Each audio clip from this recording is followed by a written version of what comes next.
first thing is, you know, your setup is pretty good here. But, you know, as you've gotten older, you shift off. That's okay. Back. Yeah. But here's the thing. When you hit the ball, this isn't bad. You're moving through it pretty good. In order to get it in the air, your head's a little behind the ball. That's okay. My head's behind the ball, which is making it go. That'll help you get it in the air. Oh. But you know, that's a feel that you probably don't like to. You don't like to look at that. Now, you know, your shoulders have to turn on a more tilted plane, and that'll help eliminate the lateral shift in your head position. So, you know, that's something you can do. The other thing I didn't like about what I just saw, and I never see these, that's what's this problem. I feel like this leg should be. Yeah, I should be getting the right side over more. I'm swinging kind of like stiff here or something. Well, you don't have any lateral movement in your downswing. You never have. All right, and that's what I'm trying to do. You know, your left hip never gets to the corner of that box. Okay.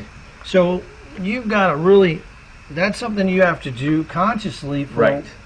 And let's see. it just doesn't get there. See, see. So, you know, how do you use the ground when you throw a baseball, or when you hit a tennis shot? You've got to push off your back leg.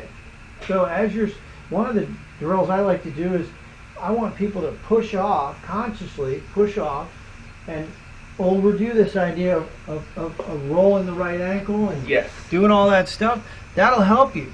Yes. All right. But, you know, during the course of your swing, we got to pick one. We can't pick two. So, you know, first and foremost is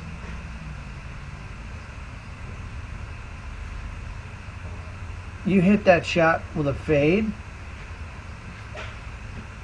Still have the bowed chicken wingy thing too. It's a little, but not much. It's really not an impact. It's hardly at all. But that'll be a reason for topping it too. The chicken wing pulls the club head away. Yeah. So I think the net effect of this is I like the fact you're getting behind the ball in the backswing, but I think it may be a little too much. Okay.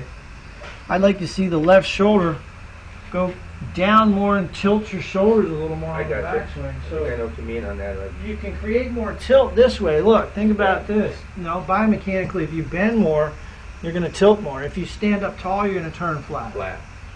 So if you bent more from your hips, here's the proper amount of bend. You should be able to touch the top of your knee. Okay. Top of your knee. That's the amount of hip hinge you should have. Okay. That's a good checkpoint.